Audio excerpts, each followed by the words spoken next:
सचिन पायलट के शेर न सिर्फ कांग्रेस में बल्कि पूरी विधानसभा में डंका बजा रहे हैं। और ये मैं इसलिए कह रहा हूं क्योंकि राजस्थान को अब निर्णायक स्थिति में लाने का काम कर रही है टीम सचिन पायलट। यही एक बार फिर से करके दिखाया है मुकेश भाकर ने। जिस तरह से मुकेश भाकर की दहाड़ विधानसभा में देखने को मिली है वो बहुत ही अलग और बहुत ही जबरदस्त है।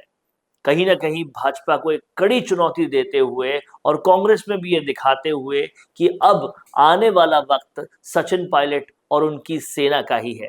सबसे पहले आप सुनिए कि मुकेश भाकर ने विधानसभा में क्या कुछ कहा, उसके बाद इस वीडियो में हम पूरा एनालिसिस करेंगे कि मुकेश भाकर की इस दहाड़ का क्या इशारा, क्या अंदेशा और भविष्य की तरफ क्या आने वाले वक्त का एक नजारा है, वो भी आपको बताने की पूरी कोशिश करेंगे। इस वीडियो के अंत तक बने रहिएगा। सबसे पहले सुनिए मुकेश भाकर ने क्या कुछ बोला, क्या कुछ कहा विधानसभा में। आ रहा हूं। और सभापति महोदय, इससे पहले अभी सदस्य बोल रहे थे और मुख्यमंत्री जी ने भी कहा हमने गैंगस्टर एक्ट बना दिया, टास्क फोर्स बना दी, हमने 100 लोग गिरफ्तार कर लिए। सभापति महोदय, मछलियां पकड़ी अब तक। हम ये कह रहे हैं कि हम भी शामिल है तो गिरफ्तार करो। सिर्फ नारे और भाषणों से जिस वजह से आप लोग सत्ता में आए हो, जो पेपर लीक के मामले में आप लोग मुद्दा बनाकर सत्ता में आए हो, आपने प्रदीप पाराशर को पकड़ा है, लेकिन उसको नौकरी पे उस जगह ड्यूटी पे देने वाला कौन था? और मुझे पता है कि वहां तक आपकी जांच नहीं जाएगी क्योंकि आरएलडी केंद्र में आपके साथ सत्ता में आपकी भागीदार हैं। तो सभापति महोदय, न्याय जो वादे आप लोग करके आए हो, जो लोग नारे आप लोग देकर आए हो, उन पर भारतीय जनता पार्टी काम करे। सभापति महोदय, इस बजट को वित्त मंत्री जी और मुख्यमंत्री जी खड़े होकर राजस्थान की जनता से माफी मांगकर शुरू करते तो मैं समझता हूं कि वो न्याय इस जनता के साथ करते। 50 साल में पहली बार सभापति महोदय, जो बिजली की स्थिति रही, 20-20 घंटे गांव में कटौती और 4 घंटे भी जो बिजली आ रही थी उसमें वोल्टेज नहीं थे। तो जिस तरीके की व्यवस्था आपने दी, बिजली में आप पूर्णतया फेल। किसी सरकार के खिलाफ आंदोलन बनने में 1-2 साल लगते हैं, पहले महीने में लोग आपके खिलाफ आ गए। पानी बिजली को लेकर जो स्थिति आप लोगों की रही, वो राजस्थान की जनता ने आपको लोकसभा में उसका उत्तर दिया। जिन अभी एक सदस्य संविधान को लेकर खड़े हो रहे थे, जो लोग 400 पार का नारा देकर नया संविधान बनाना चाहते थे, सभापति महोदय, मोदी जी के नाम का संविधान बनाना चाहते थे, उन लोगों को अंबेडकर जी की याद आई। ये मैं समझता हूं कि इस जनता ने करके दिखाया। और जो 400 पार नया संविधान जो नारा दे रहे थे सभापति महोदय, उनके कान के पास से निकलिए, केवल पार हुए, 400 पार नहीं हो पाए। और सभापति महोदय, इस देश के किसान को, गरीब को, दलित को, अल्पसंख्यक को, जो इनकी डिक्शनरी में नहीं था भाजपा की में, उसको बार बार याद कर रहे हैं। इस बजट में कम से कम बाबा साहब अंबेडकर का नाम तो लिया दिया कुमारी जी ने। इससे पहले तो आप लोग भूल ही गए थे कि बाबा साहब ने तो संविधान बनाया ही नहीं, मोदी जी ने संविधान बनाया है। तो यह स्थिति सभापति आप लोगों की है।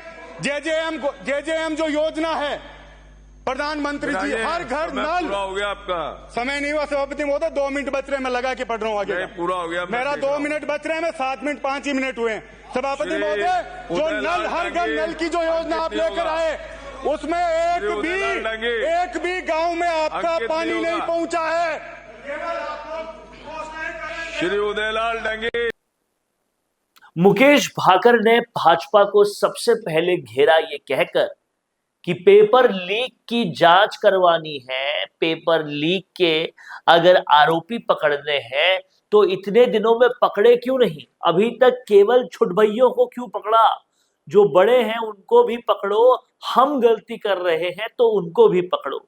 और इस तरह से सचिन पायलट की टीम ने अपने ही पार्टी के उस टीम की तरफ इशारा कर दिया जो कहीं ना कहीं गहलोत के साथ थी और पेपर लीक में पूरी तरह से लिप्त थी। यानी कि कांग्रेस के अंदर जो पायलट वर्सेस गहलोत है वो अब भी जारी है, लेकिन सचिन पायलट की टीम पूरी तरह से हावी होती हुई नजर आ रही है। और उसके बाद भाजपा पर पूरी तरह से प्रहार करते हुए मुकेश भाकर ने जो तेवर दिखाए वो तेवर साफ बताते हैं कि आने वाला वक्त केवल और केवल सचिन पायलट और उनके समर्थकों का है। उन्होंने साफ कहा कि बाकी सारी सरकारें तो कई सालों में अपने खिलाफ विरोध लाती है, ये सरकार महज महीनों में ही ले आई क्योंकि गांवों में बिजली की और पानी की स्थिति बहुत ज्यादा बुरी है। कहीं ना कहीं मुकेश भाकर ने यह दिखा दिया कि तेवर और क्लेवर दोनों ही सचिन पायलट की टीम के अब बहुत जबरदस्त हैं। फिर चाहे दौसा में मुरारी लाल मीणा हो या फिर यहां पर मुकेश भाकर हो या रामनिवास कवड़िया हो या और दूसरे लोग हो, सचिन पायलट की टीम पूरी तैयार है आने वाले वक्त को पूरी तरह से भाप कर राजस्थान की राजनीति का भविष्य बनने के लिए। आप कितना मेरी बात से सहमत है कमेंट बॉक्स में तुरंत लिखिए। देखते रहिए संवाद, क्योंकि ये संवाद है भारत का, भारत के लिए। नमस्कार। बड़ा पाव वाली दीदी बिग बॉस पहुंच गई। ये इन्फॉर्मेशन आपके कितने काम की है ये तो मुझे नहीं पता, लेकिन वीडियोस का यूज करके आपके सोशल मीडिया मार्केटिंग जरूर अपडेट हो सकती है। मिशी मीडिया सॉल्यूशंस आपको दे रहा है 40 से ज्यादा वीडियो एक्टर जो करेंगे आपके सोशल मीडिया को बूस्ट। ये इन्फॉर्मेशन ना आपके जरूर काम की है।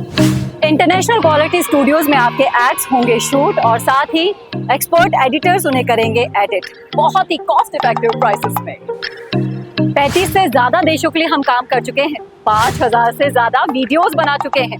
सोशल मीडिया पर छा जाने के लिए या फिर मीटिंग्स या कॉन्फ्रेंस में अपने वीडियोस शो करने के लिए या फिर रील्स या फिर स्टेटस लगाने के लिए अगर आपको वीडियोस बनवाने हैं तो मिशी मीडिया सॉल्यूशंस वो सारे वीडियोस आपको बना कर देगा इंटरनेशनल क्वालिटी के। तो आप ब्रांड बनिए, अपने बिजनेस को बड़ा बनाइए मिशी मीडिया सॉल्यूशंस के साथ।